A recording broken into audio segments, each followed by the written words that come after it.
Welcome to News9 Live, and you are watching a special edition on exit polls with me. Our exit poll has shown that BJP is 300 plus and Congress is 62 plus. It's a very extensive and intense exit poll accounting for 1 crore people in every phase of election opinions being sought. Prime Minister Narendra Modi will become the second Prime Minister after Jawaharlal Nehru to get 3 back-to-back terms. Not a single exit poll has shown that India is coming to power in any way. Now the question is, can exit polls go wrong? Can the error of margin be big to affect the overall picture? We will give you 7 star examples and then go on to the stage with the constituencies. So let us begin with Amethi. Amethi is a star constituency. The difference of margin is 1.5%. Smriti Irani, Union Minister versus Kishorilal Sharma, who functioned as a personal secretary to Sonia Gandhi in Amethi. So when we say difference of margin is 1.5%, anything can happen. BJP got 62 seats in 2019, they got 62 seats in this exit poll. Now apart from that, Barabanki, Lalganj, Gazipur, Fatehpur and Ambedkar Nagar have difference of margin that is below 5%. Now does this mean that can Samajwadi Party win more than what has been predicted by the exit poll? So before I go to my guest, let me play out the bite of Rahul Gandhi first. इसका नाम exit poll नहीं है, इसका नाम Modi media पोल है। ये मोदी जी का पोल है, फैंटेसी पोल है उनका। Thank you. कितनी सीटें आ रही हैं आपके हिसाब से? सिद्धू मूसेवाला का सॉन्ग सुना आपने? 295। So obviously, India Alliance, Congress Party, all of them are of the opinion that they will be in power. On this conversation, which is divided into 6 parts, we'll go to 6 states, 6 star constituencies, and then we'll go into number of other constituencies where the battle is very, very close. I'm joined by Brijesh Pandey, input editor, News9 Live. I'll be joined by our political analyst, Jayanto Bhattacharya, Ajit K. Jha, senior journalist, Mr. Grover, who joins me. Thank you so much. But first to Brijesh, simple and straight, can low margin seats affect exit poll results? Oh, absolutely. And I think this is the reason why, when you look at the exit poll, they always give you a plus minus 10. I think this plus minus 10 is factoring in these closely contested election, because psephology is not an exact science. You work on data and there is always a margin of error, plus minus 2 or 3%. And this is decent enough margin where, seats which go to the wire, like, seats where the vote difference is only 3,000, 5,000, 6,000 or 8,000. These are the seats which are highly unpredictable and very, very difficult to exactly predict which way they are going to go. Okay, let us play out that map in which we have pointed out the other constituencies apart from Smriti Irani's Amethi. These are the states where the margin, the difference is less than 5%. Let us put it on map first, and then I'll tell you why this is making all the difference. Barabanki, Lalganj, Gazipur, Fatehpur, Ambedkar Nagar. For example, BJP loses all these seats. Well, or for example, the Samajwadi Party sweeps all these seats. So, Ajit, can this affect the overall picture?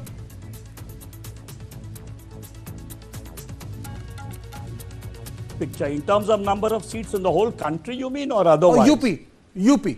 First UP. We'll go state by state. See, let me explain a little bit. When we do exit polls, the sample is the country, okay? Even when we explain it state by state, what tends to happen is the sample size becomes smaller and smaller. So if you go each constituency wise, the sample is too small to be able to capture that what you're pointing out, 1.5% plus or minus. So I think exit polls accuracy comes in, the general trend is always right, especially if our exit poll is 1 crore in size and the fact that we have satisfied the law of averages. But if you take it down to the constituency level, I would not say that I trust the figure 100 100% accuracy.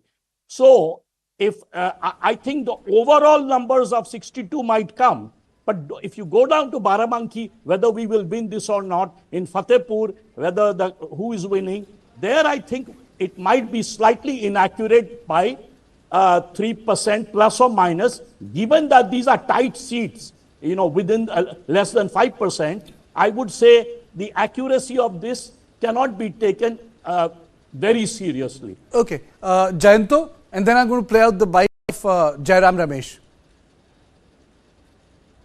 If you allow me, I will not take a very close look at each and every seat that you are pointing out, not even a state. Rather, I will take a broader look. How are these polls done? Remember, it is a prediction. But what comes out wrong is not the statistics, not the data. It's about the collection of the data. We think the more people we speak to, the better will be the picture. No, it's not. You may have a huge sample size. Say, if it's a parliamentary constituency, say, for example, New Delhi, there may be, say, 15 lakh electors. But when it comes to an assembly constituency, again, let's go to New Delhi constituency, it may be less than 2 lakhs. So for a Lok Sabha constituency, you may take, say, for example, 500, 700 to 1,000 sample size, that is people you speak to. And for an assembly, it may be as less as 200 to 500. But when you choose that sample, are they representing the demography? Because a rural constituency and an urban constituency, say a constituency in West Bengal and a constituency in Tamil Nadu may be different. Number two, the answers that you are seeking, have they been addressed in, especially in a country that's a very big problem, getting the correct answer out of the sample that you are addressing? He may or she may have voted for someone. For certain reason, she gave a wrong answer or he gave a wrong answer. Third, there was a time when we used to talk about something called a firewall seat, which would always go on voting for a particular Jayanto, I understand, you guys are political analysts, you would like to have a macro picture. You'll get the time to speak. The only thing I'm trying to put across is, I will go state by state and I will elicit your opinion on micro issues. I will take this discussion down to the wire. Constituency by constituency, you can differ with me, you can have your question on methodology, you can have your point of view. But this discussion will be on constituency by constituency. You have something to say on, for example, one constituency in Uttar Pradesh, which you think that Samajwadi Party is strong. You can comment on it. Let me introduce Mr. Vijay Grover. Mr. Grover, do you think that this small difference, these small margins can make a difference, recreate a bigger picture? Well, see, Karthikeya, very well, in fact, this time around, I will just take the example of Karnataka for that matter, that, we're expecting Congress to do better than the single seat that they got in 2019. This time they're hoping, that they will do a better performance, and what most apologists and opinion polls have given is about 6 to 8 could be the number. Now, point that you're making of, these seats having very small differences, in a couple of these seats in 2019 had a difference margin of less than 1%. In fact, 2 of the seats had just about a few thousand, maybe 2,000 or 4,000 as the difference. So this time around, these are the constituencies where the Congress is hoping to fare better. And clearly, this is something where the exit polls may not have got it right in the way that, is being projected in most of the exit polls that we've seen yesterday. And clearly, this is something that, the Congress and the India Alliance is hoping for, that, these will come wrong to some extent. And very clearly, we expect that, the suspense which is now being built on what happens. And as you said, constituency-wise, if you look at the micromanagement, I'm sure, the kind of numbers that were given, 361 to 401 for NDA Alliance. You see, Vijay, the idea is to tell the viewer that it's not that every constituency is going under a sweep. It is an election which is being fought seat by seat. Now I'll change the state. I'll go to the vanity project of Bharatiya Janata Party, or what used to be the vanity project of BJP.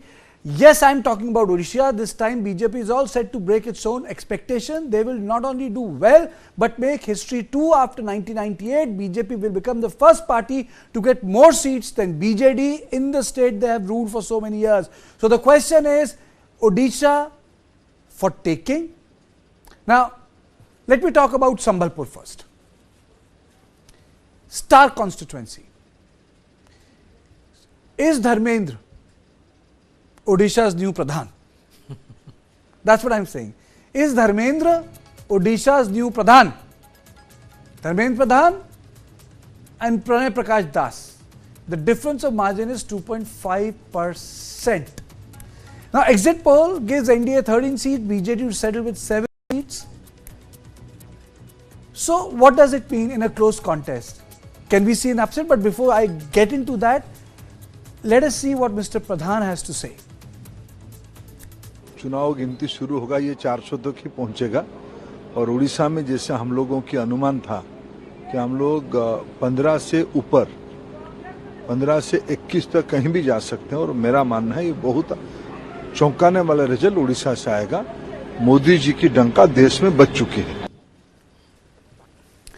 Ajit, if you recall, when the elections took place in Rajasthan, a lot of people said that the Congress will not be able to make up, late jayegi party, but they were able to make up, and for the first time after ages, there was dignity in defeat. There have been times in Rajasthan which there is defeat and there is also no dignity. So my question to you is, even BJP does that, it makes up very strongly. An election which became so close, BJP in 2017 made up in Gujarat. So when we talk about these seats, what makes a difference? How do you decide who is winning in such seats? When we say the margin is 0.5%, 1.2%, 1.4%, what does work in such seats? Ajit. See, let me explain once more. There are marginal seats and there are non-marginal seats. When we get an exit poll result, we get 13 seats for the BJP. Now, the 13 seats doesn't mean all the 13 seats will be the marginal seats. It is quite possible that the change in trend, that the fact that there is a saffron wave in Odisha, you might have some of the seats that the BJP is winning were not the ones that were the marginal seats. So there is a wave there in favor of the BJP. Our exit poll is very accurate on that. But which will be those 30 seats, it's a bit difficult to predict with the help of the exit poll itself. It is possible, as I said, that some of these marginal seats will go in favor, especially if the BJP had lost against the BJD. But as I said, the trend is such with exit poll that quite a few of the non-marginal seats also might be going in favor of the BJP. So, Brijesh, when we talk about these seats, they are in running because of the nature of the candidate. But there are so many seats where people don't talk and suddenly you find that some giant killer has emerged. In 2009, Deve Gowda lost by a first-time Congress candidate. Well, it does. And Karthikeya, see, the point is that I agree with what Ajit was saying is that that there are times when a wave is going for a particular party, even these marginal seats tend to go one way. But if the wave is absent, or say for example, if the team which has done cephology, I'm not talking about ours, because we have not used the crutches of plus minus 30 or 40 seats, which many other pollsters have done. So 360 to 400 may look very grand, but if you use plus minus 40, 360 could very well turn out to be 320. So all I'm saying is that these marginal seats also are aided by, if there is a wave for a particular party, then you tend to get pulled over, the seat gets pulled over and you win the seat. But it's very tricky, it's very tricky to say that, if there is a 1.5% vote or 0.8% vote difference between the two, it can go either which way. And that is the reason why, when we say that Samajwadi Party is going to win 11 seats. But when the final tally comes, if it comes to 16 or 18, then these are the seats or some other seats when we have projected a larger margin and all, it just turns out the other way around. So, Jayanto, can I say this for sure कि इस बार हवा ओडिशा में BJP की है? Again, with the caveat, going by the figure that you have put out, yes, it's because we started, the discussion is actually on the findings of the exit poll. Jayanta, I decided today I'll be the devil's advocate, The exit poll is on my side. We did the exit poll yesterday, but it's sometimes good to be the devil's advocate, You see things from a different perspective. Please continue. Yeah, indeed. Now, let me start with Sambalpur, because you are giving Sambalpur as an example. Now, the BJP candidate, he is literally the number 2 in the party. We can say in the party BJP hierarchy, he is just next to Naveen Babu. On the other hand, the BJP candidate is being looked as, if the assembly elections was also held simultaneously, he may be the next chief minister. Now, this time's vote will depend on that kind of picture they are looking at, that this is our next chief minister. So either you accept him as the MP or you wait that for the next elections, so that there is a vacancy, somewhere vacant seat is left vacant, and then Dharmendra Pradhan can come in as a probable chief minister candidate. 1. 2, the difference that you are looking at is from the 2019 votes, if I am not wrong. Number 3, I will now go to another seat. Now, if you are talking of a wave, a BJP wave, then it will affect the coastal areas. That's what we have been talking about, because the coastal areas have been the BJP's a strong kind of a fortress. Now, therein lies one seat, the Kendropara seat. Now, since 1984, it has always been against even Biju Babu. In 1984, Kendropara sent him to parliament. So this time, there is a very interesting tussle going on. When Jay Panda won there twice. But when he had some problem with his leader and he joined the BJP, he lost from the same seat that had sent him twice to the parliament. And this time again, he is contesting against the BJP candidate. As Jay Panda is himself a BJP candidate, Bharatiya Janata Party. So Kendrapara, if there is indeed a wave, will prove that actually there is a wave or not. Now, that is where, not psephology, but the collection of the data, your workforce on the ground works. How much you have got from your sample, if it was represented correctly, the demography was correctly defined there, and the answer that you got, how you collect the data. The war is won when you are doing this kind of an exit poll, when you collect the data, and that data that comes to you, you can depend on. I'll just end, just one line I'll end. You should reserve some analysis for West Bengal also, Jayanta, because that's also in pipeline. Indeed. I'll just end. It has gone to such a level that there are companies that are using audio and video recordings to justify. They hire professionals who will go through those recordings to find out whether the person who is answering it correctly or not. But it involves time, it involves money. It involves time, it involves money. Now let us move towards another South Indian state, and it is Tamil Nadu. Congress-DMK alliance is going strong in the state. DMK has done well because the ADMK is out of shape. BJP is happy because it has raised a lot of attention in the state, and exit poll is giving 2 seats to BJP in Tamil Nadu. Annamalai too was confident. Let's listen into what Annamalai has to say. Tamil Nadu, where I belong, that the numbers, vote share is going up, and we'll be opening our account, we'll be winning seats here. Kerala, it is going up. Telangana, it is going up, and all parts of southern India. And people of different states, they have decided that this time we are going to stand with Modi ji without a doubt. And such an acrimonious campaign they ran. Literally, they ran a north-south campaign. They ran such a divisive campaign, and people are given a very fitting answer. Of course, we have to wait till June 4th, but we are very confident come June 4th, that will be the last day Congress and their alliance partners, they are going to talk about North-South, they are going to talk about divisive politics. So it's a make or break for Annamalai, his style of politics, his campaign, which has riled up a lot of Dravidian leaders within BJP also. But it is Annamalai versus Ganapati Rajkumar. And the margin is again less than 1%. Does this mean BJP can lose the seat? Does this mean that the BJP vote share may increase but may end up getting no seat? Let me straight away go to Ajit. Ajit, you talked about margin, the biggest sphere. What happens when, party is very small, limited to 2 or 3 areas? How does margin affect them? When the No, party first of is all, big, it has to be analyzed differently. Like when a party is small, confined to a couple of seats, then how does margin works up? No, first of all, let me answer the first question that you raised. In Coimbatore, I mean, Annamalai is winning his seat for sure, because the surge in the BJP votes which obviously be in those seats where there has been maximum campaigning, right? So Annamalai is winning. There is no doubt about that. Now, the question is, which are the other seats that the BJP is winning?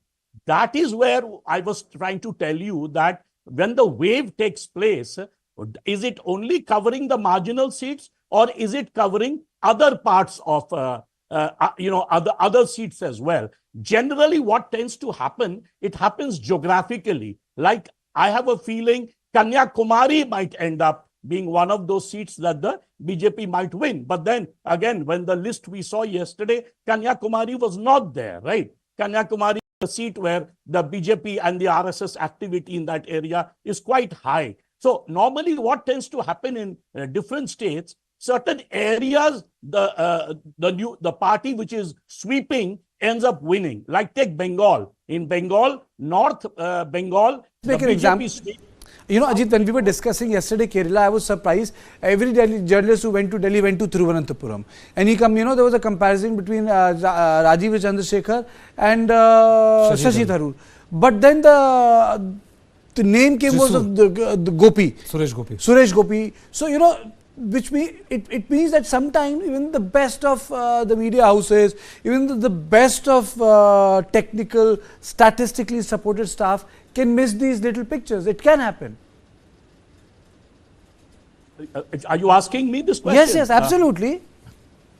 See, again, let me tell you, there are two kinds of data sets. One is called the aggregate data, one is called the exit poll, pre-poll survey.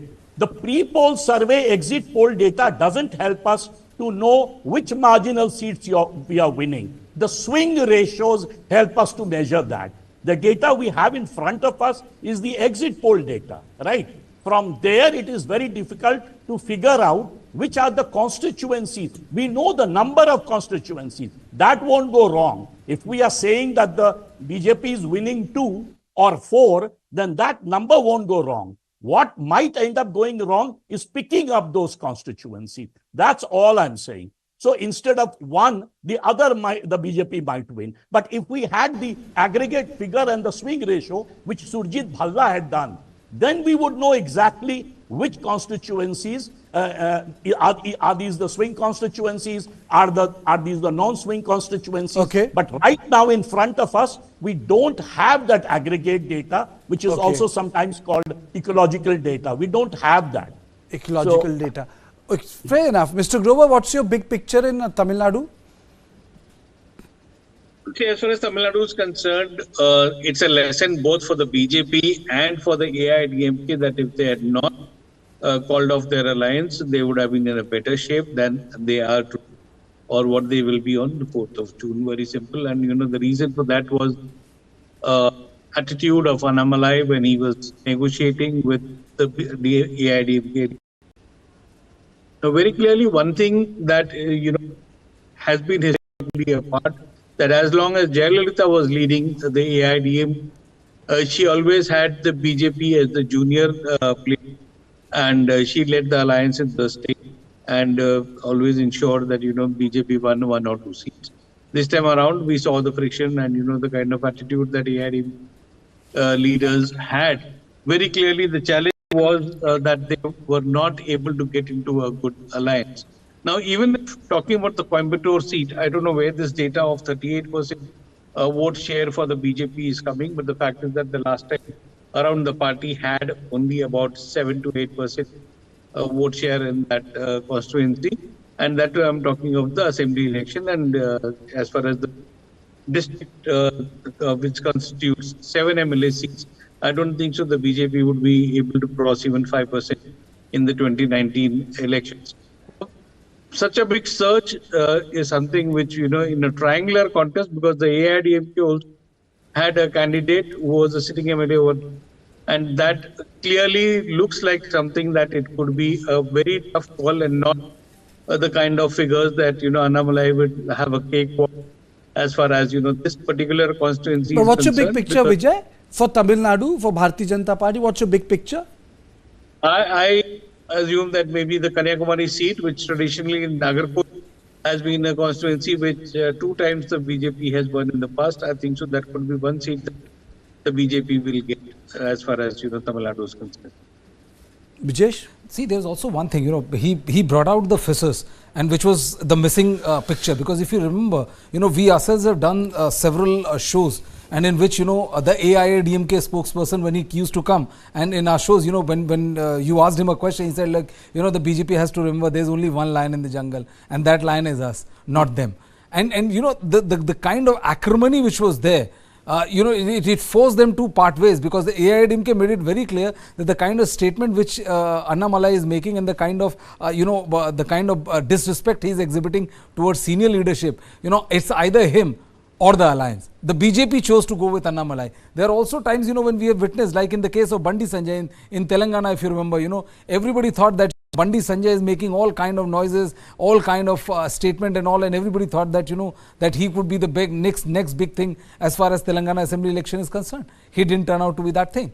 So there are, always, that we can't just go by the kind of hype he's generated. Annamalai has been a big, if you remember last time, when Amit Shah was there in Kerala, holding Padyatras, the entire national media came there and, looked like that it will change the big picture of Kerala. It didn't turn out to be even remotely near that. Okay. So we are halfway through our discussion. Please don't go away, because next time when I'm going to come, I am going to talk about Bihar, and I am going to introduce you to seats where margin is down to 5, 4, 2, 3, 1%. And then we will talk about what does this mean for Tejasvi and what does it mean for Bharatiya Janata Party, but after a short break.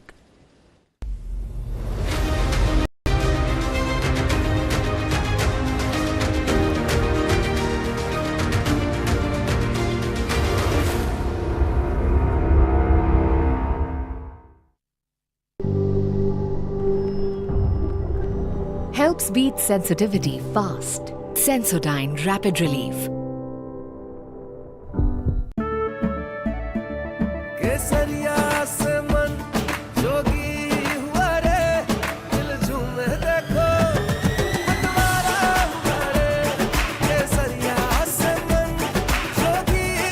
हर पल मनाओ केसरी त्योहार।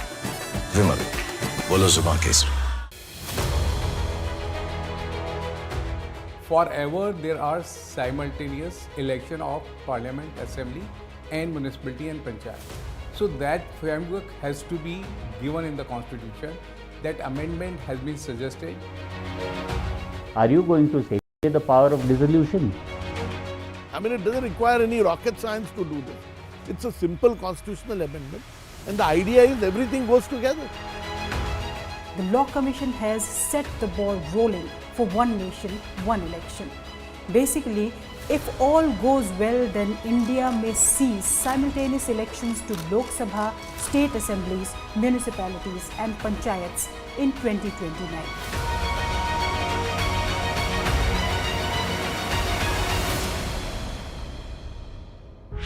This and more. Streaming on News9 Plus. News is now content. Subscribe and get free vouchers. Helps beat sensitivity fast. Sensodyne Rapid Relief.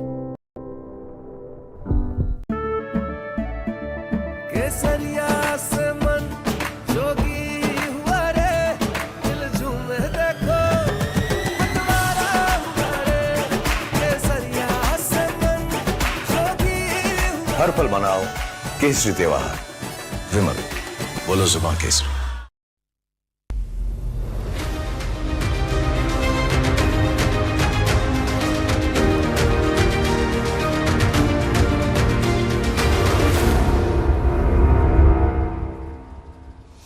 Now let us talk about Bihar. As per the exit polls, BJP is doing very well, but there are a number of seats that are being contested closely. Battle for Bihar. Now let me take you through seats where the contest is very close. Madhepura is one seat. Banka is another seat.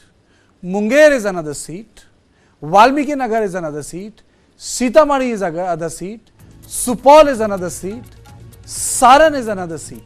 So not 5, Saran, Supol, Sitamarhi, Nagar, Valmiki Nagar, Munger, Banka, Madhepura, Kishanganj. These are closely contested seats. All of them have difference of margin less than 5%.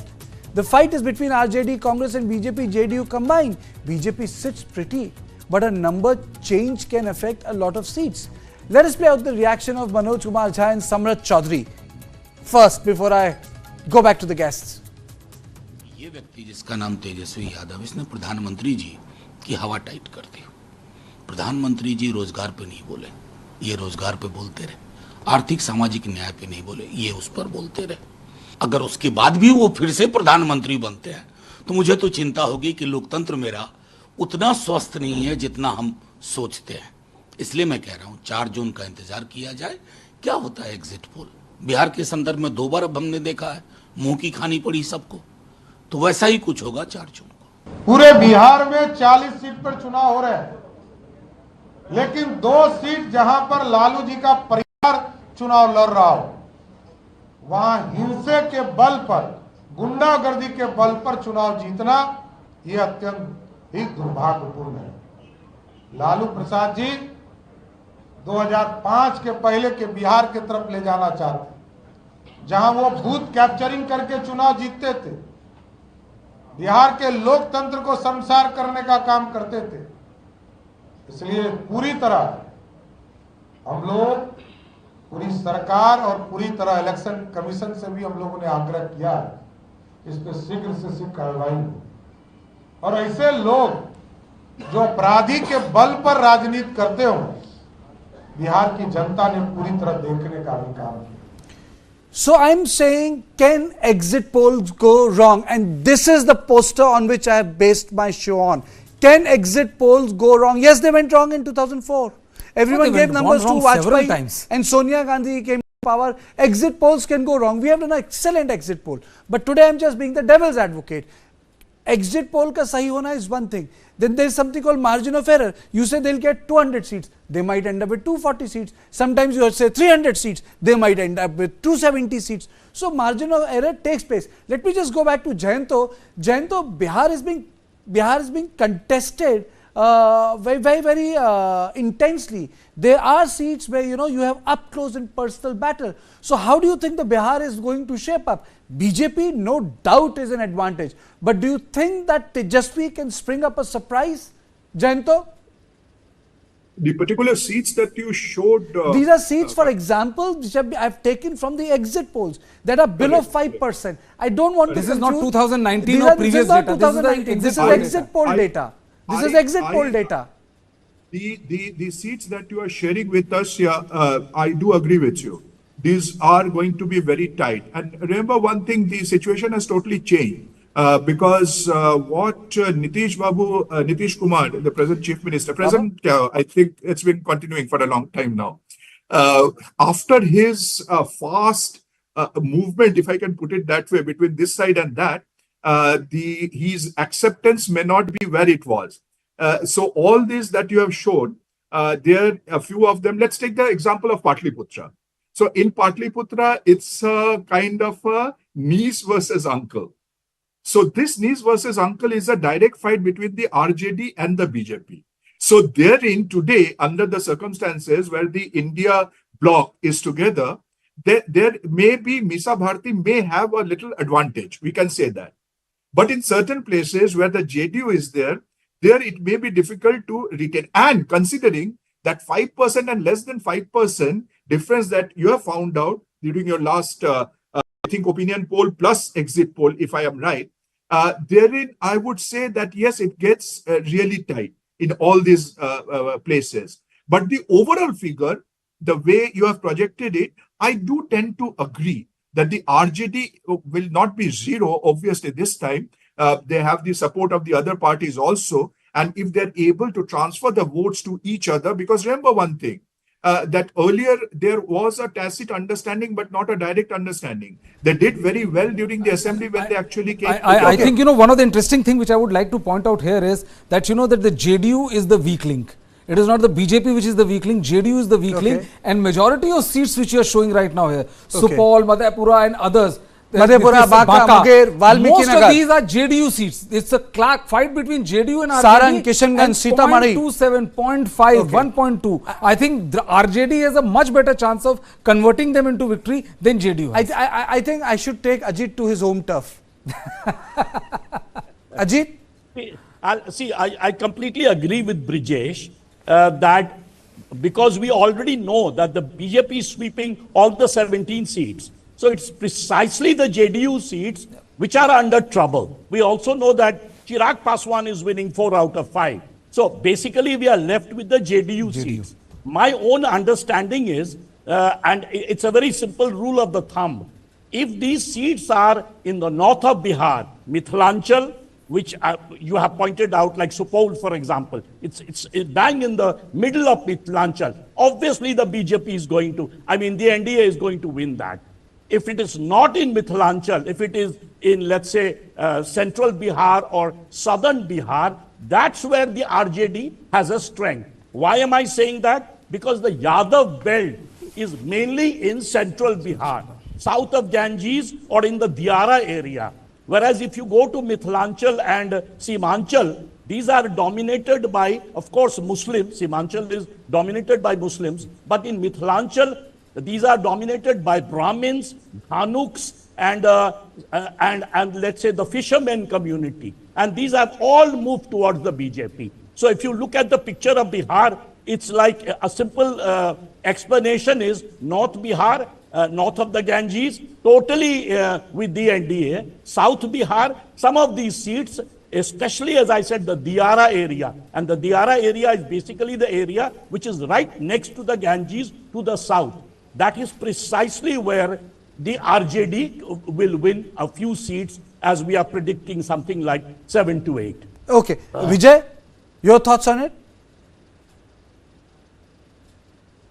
Well, say as far as Bihar is concerned, my knowledge is very limited, and that's something which I certainly would not want to hazard a guess when there are experts like you and Ajit ji around.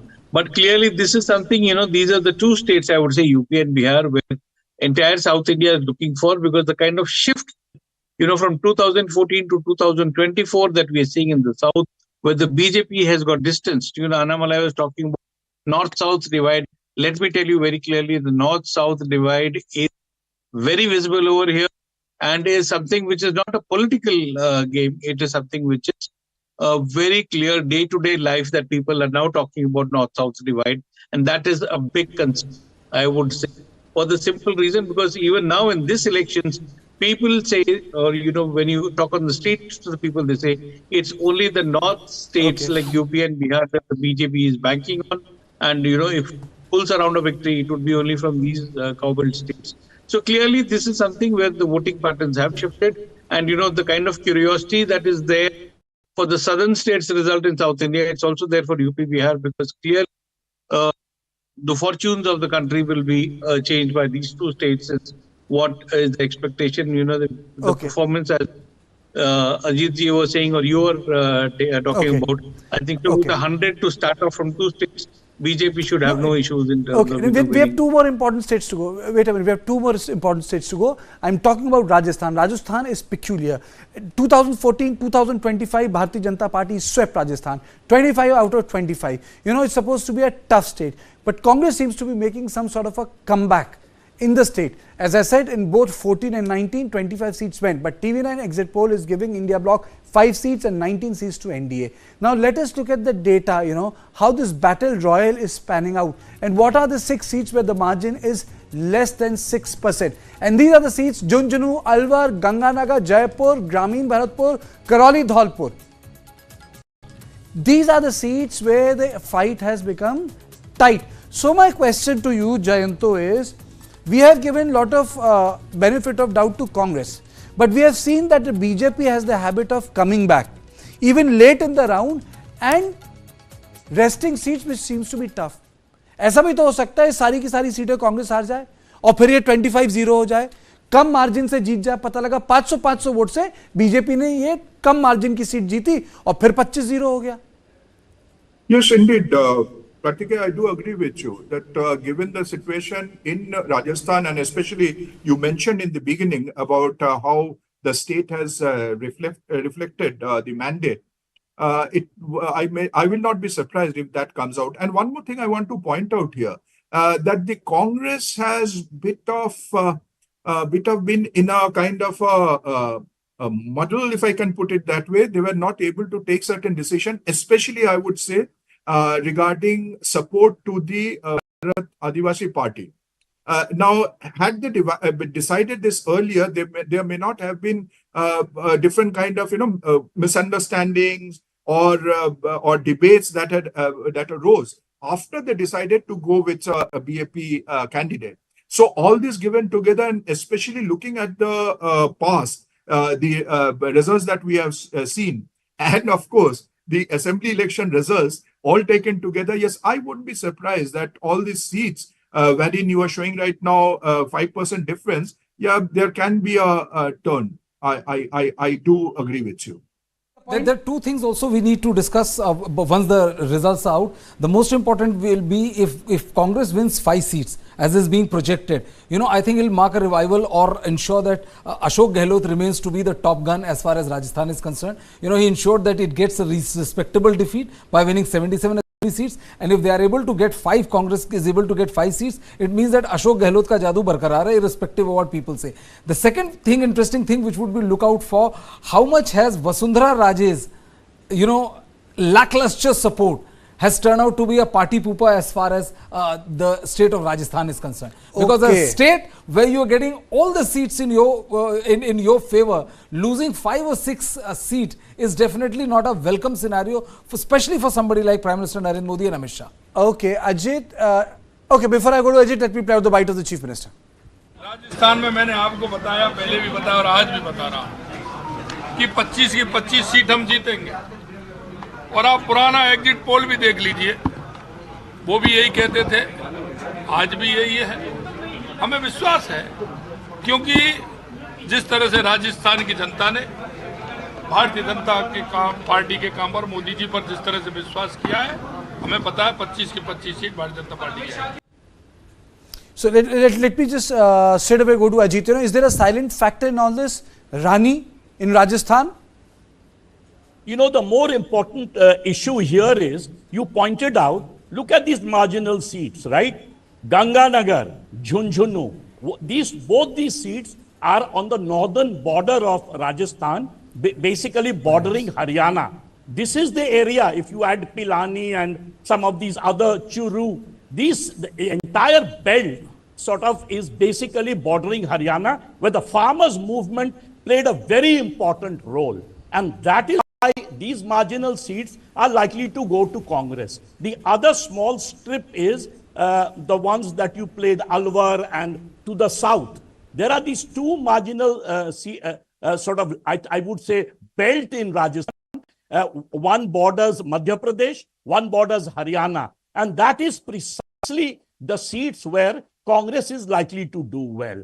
So what I'm saying is that if the BJP loses, it will precisely be in this belt of running from Sri Ganganagar in the north. Remember, this is the agricultural hub of Rajasthan. In fact, the largest population in this area are actually Sikhs, who came because the Ganga Canal was made in Sri Ganganagar in the past, and it's the most agriculturally prosperous area of Rajasthan. And that's where the swing seats lie, in a row from the top and the bottom. So yes, these seats, I would say, are up for grabs. The Congress is likely to win. There might be other factors, as you pointed out, that might help. Ashok Gehlot himself being very powerful, and he is very close to, there are these local alliances with the tribal party and, even the farmers party. There are these small little sort of parties which have joined. In the past also, Ashok Gehlot would end up joining them and then he would co-opt them. But again, he has formed alliances. So therefore, for the first time since 2014, 2019, the BJP swept Jhadu Mara in entire Rajasthan, not this time, because of, as I said, the farmers' movement being the main reason for this. Okay, Ajit, let me take all of you to West Bengal. We were able to update the numbers. By the time the numbers were here, when you were in the studio, the numbers were not fully updated. Jayanto and Ajit, both to you first. So the updated numbers were 21 for NDA and 21 for TMC. Inching towards what I was hinting at last night. Absolutely. Inching towards so, that. BJP has done something. Earlier the numbers were that the Mamta had more and BJP had less.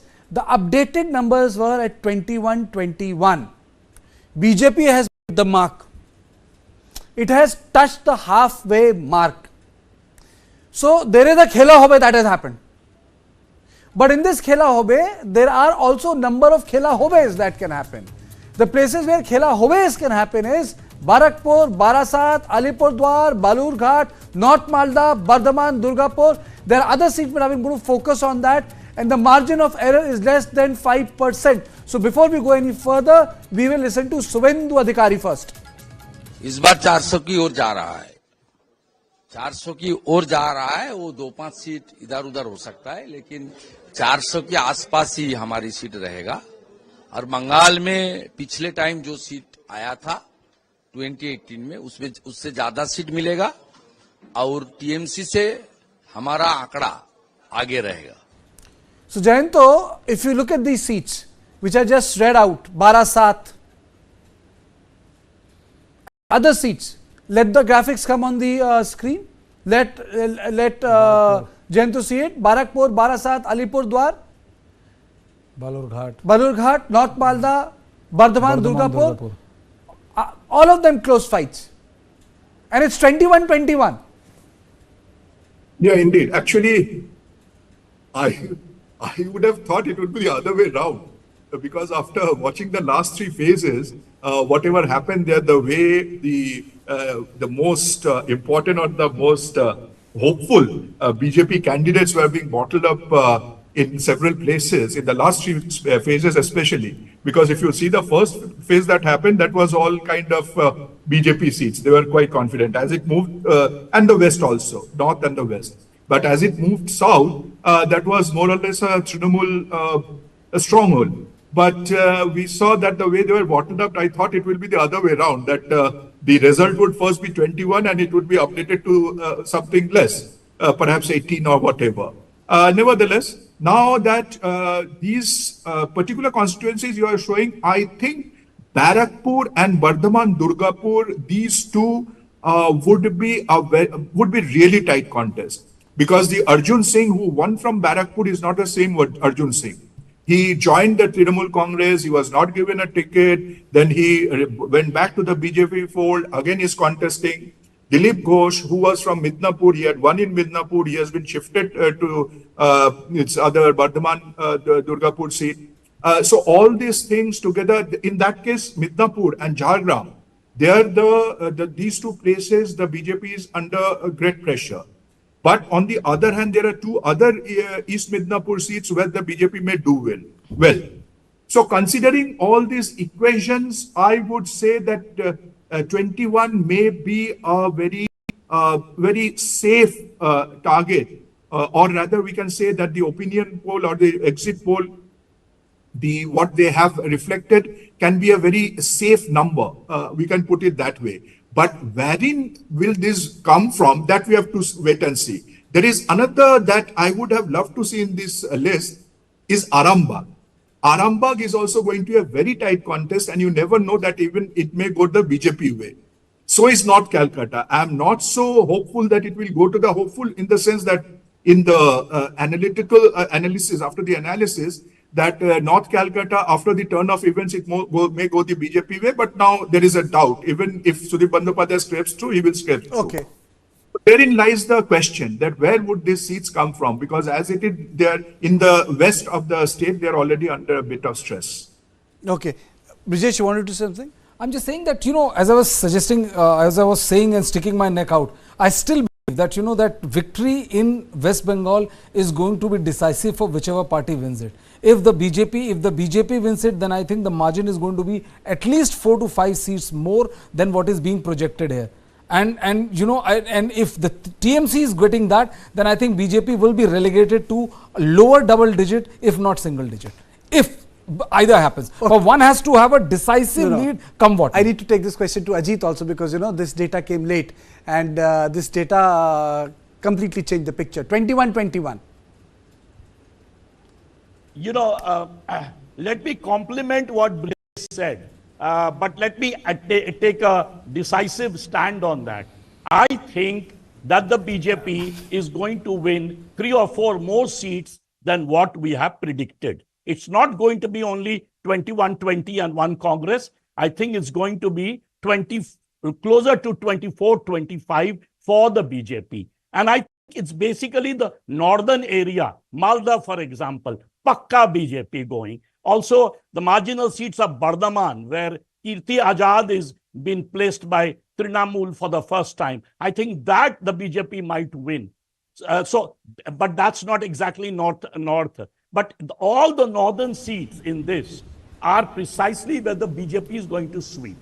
And again, the third factor is where there are larger concentration of Muslims. In many of those, you will find the BJP sweeping because of the polarization that has taken place in Bengal. I mean, I have never witnessed such polarization in West Bengal since the days I was a student, where it used to be CPM versus Congress. So this is a BJP versus Trinamool. It's a very, very, what one would call sectarian polarization. Ajit, can we call, is it end of the days for the left in West Bengal after this? Yes, absolutely. In Lok Sabha, I think the CPM is finished.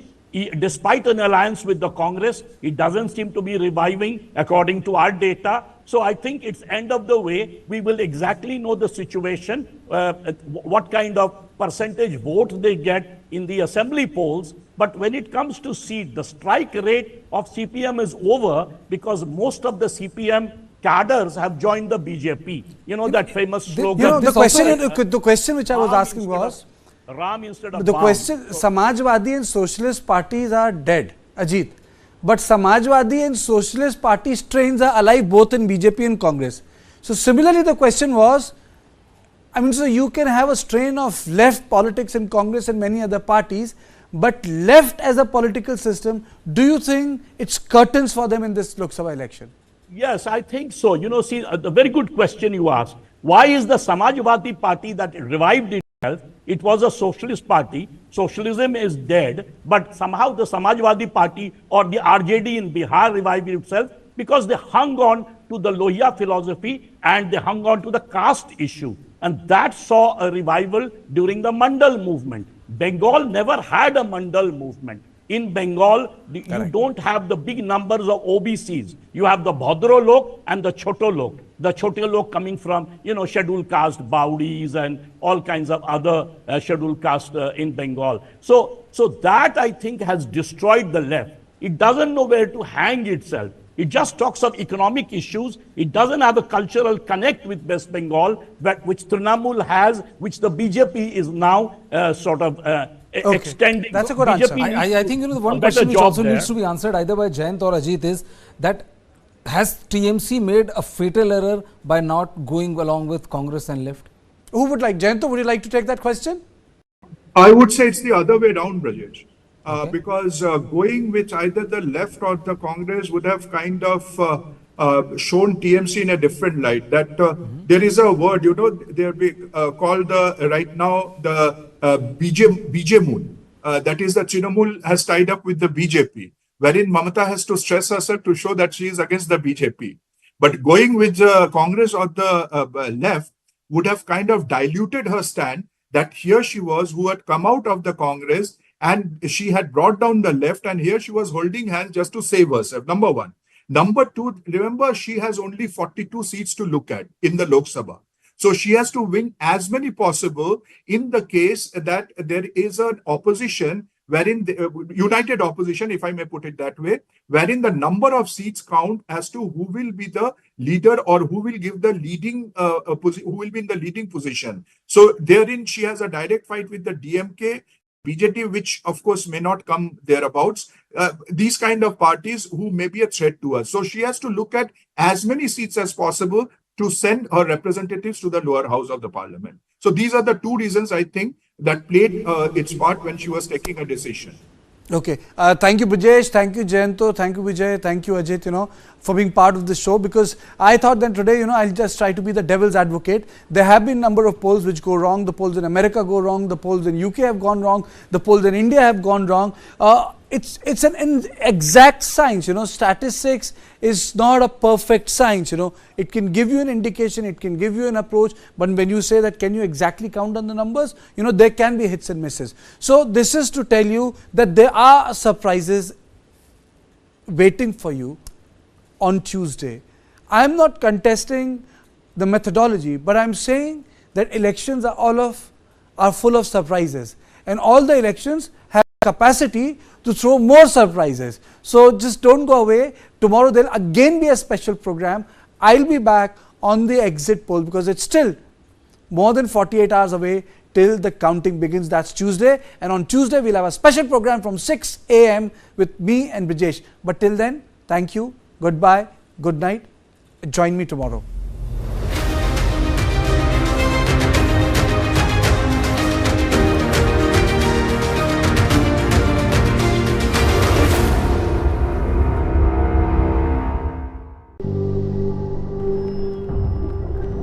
Helps beat sensitivity fast. Sensodyne Rapid Relief.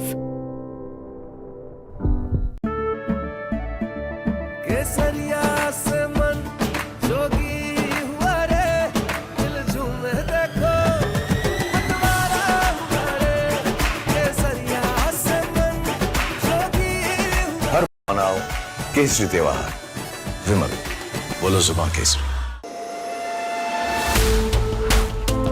I don't think anybody